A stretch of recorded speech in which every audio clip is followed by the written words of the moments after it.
Tensions are boiling over in the Middle East, and this time, the world is watching with horror. As Israel's military campaigns intensify, international outrage reaches a tipping point. With unwavering U.S. support, is Israel now acting with impunity?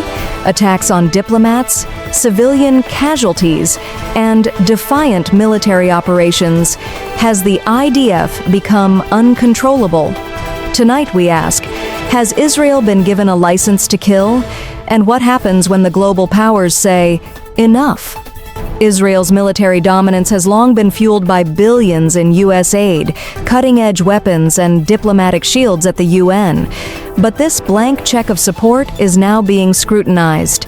The Biden administration continues to voice concern, yet the weapons and vetoes keep flowing. Critics say this has emboldened Israel to act without restraint, even in the face of growing war crime allegations. The recent reported firing upon diplomats and UN observers has shaken the international community. While Israel claims it was a mistaken identity, others see it as a chilling message. No one is safe, not even peacekeepers. These actions may be a diplomatic disaster in the making, turning even staunch allies into vocal critics. The Israeli state has the obligation to protect diplomats, and it was that obligation that was violated. The IDF says the group deviated from its approved route. No one was injured, and that it, quote, regrets the inconvenience. Carney wants a full investigation. It's totally unacceptable.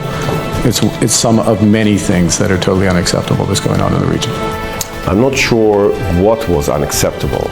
The fact that diplomats came close to Israeli soldiers in a combat area, which they know is active. Italy's Foreign Minister Antonio Tajani demanded that Israel immediately clarify what happened, stressing that threats to diplomats are unacceptable under international law. The Netherlands said it was considering further steps, with Foreign Minister Casper Veldkamp condemning the incident and stating that threatening diplomats was completely out of bounds. France also summoned the Israeli ambassador. Foreign Minister Jean-Noël Barrot described the attack as unacceptable and reaffirmed support for French diplomats working under challenging conditions. Finland's Foreign Minister Elina Valtonen confirmed she had spoken directly with the Finnish diplomat involved and labeled the incident serious and condemnable. Denmark called the incident completely unacceptable. Foreign Minister Lars Løkke Rasmussen said the Danish head of mission in Ramallah was present but unharmed. Belgium's Deputy Prime Minister Maxime Prevot revealed that a Belgian diplomat was in the convoy and called the shooting shocking.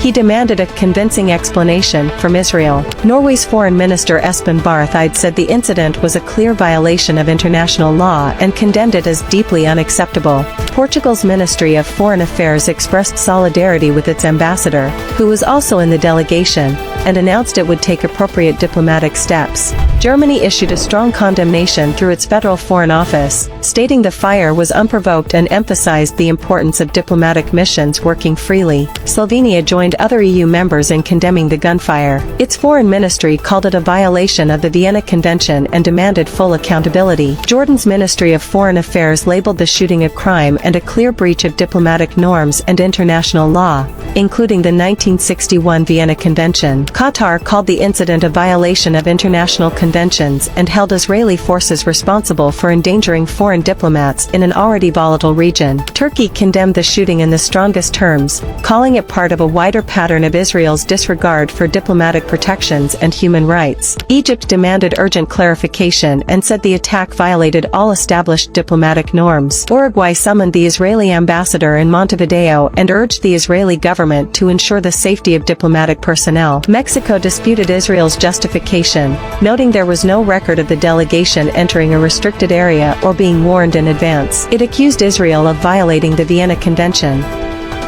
中方高度关注相关事件，坚决反对任何威胁外交人员安全的行为，要求开展全面调查，避免类似事件再次发生。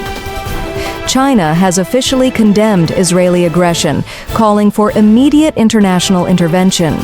Canada, historically a close ally of Israel, has issued strong rebukes, while multiple European nations are discussing sanctions and weapons embargoes.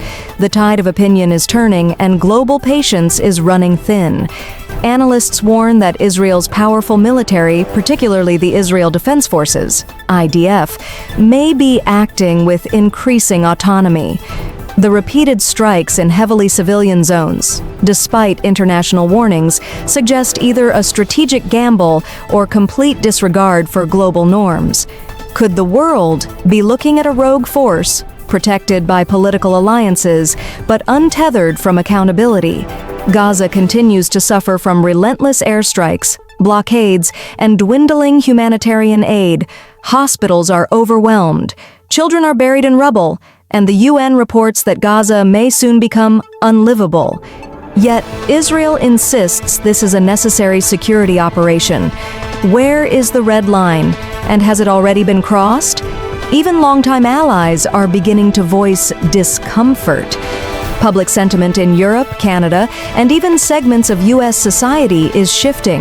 Streets of The Hague on Sunday to demand the government finally draw a red line against Israel. Families came from all over the country wearing red clothes. I'm 70 years old. It's the first demonstration.